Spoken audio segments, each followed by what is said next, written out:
Kendra, looking forward to those cooler temperatures. And meantime, the Hurricane Center says Tropical Storm Isaias is the 9th named storm for 2020, but this is the first storm to hit the Carolinas along the Myrtle Beach coast. And that's where we find Fox Carolina's Carrie Weimer. She's been there since yesterday. So Carrie, I know you're keeping an eye on things for us. How are things looking today?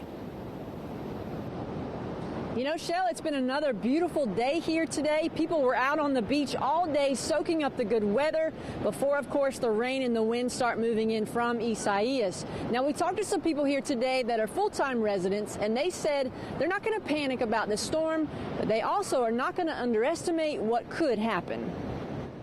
It's pretty much your typical weekend crowd, so I'm not sure if people are just unaware of the event going on or they're just gonna go along with it. Vance Summers, a lifeguard here in Myrtle Beach, says today looks like a normal weekend day on the water, but is keeping close watch since the chance for riptides is already higher than usual. With the storm coming, we also have the full moon as well as the storm surge, so that's gonna play a huge role with how the tides come in and out. Because we're not used to it, we don't have to, we're not too close to the water, so we don't have these situations. Yvonne Looper and her mother came down to the coast from the upstate for a brief stay, but will be leaving tomorrow. Hopefully we'll beat the storm and get home safe. Accommodations along the waterfront, like Ocean Reef Resort, are ready to adjust for whatever Isaias brings. All the pool furniture comes off the pool deck, tables, chairs, lounge chairs, trash cans, basically anything that can fly around. How I look at it, anything above 10, 20 miles an hour can do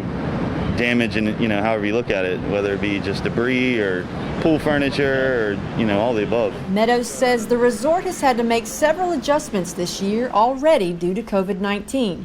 And while the impending storm could bring new challenges, he's remaining positive. Like, we needed one more thing with this crazy year already, and it's just another obstacle we're going to conquer and continue on. We're still going to be a resort here. We're still going to offer guests a great vacation, and just got to get through these tough times.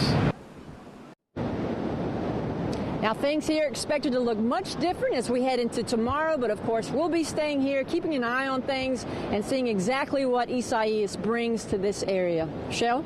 Yeah, Carrie, I loved how that gentleman said, this is the last thing we needed, but the reality is this is really the beginning of hurricane season, so he's got to brace for it. But so, hotels over the weekend, that's when we see the most traffic of people kind of checking in and out.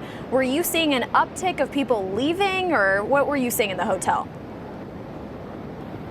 Well, as a matter of fact, we talked to the people here at the Ocean Reef Resort, and they said that normally they have about 100 or so people check out around this time on the weekend, but they had double the amount this particular weekend. They say they can't guarantee that it's because of the storm coming, but it kind of makes sense to them. Back to you. Definitely makes sense. Thank you, Carrie. We'll check back in a few minutes.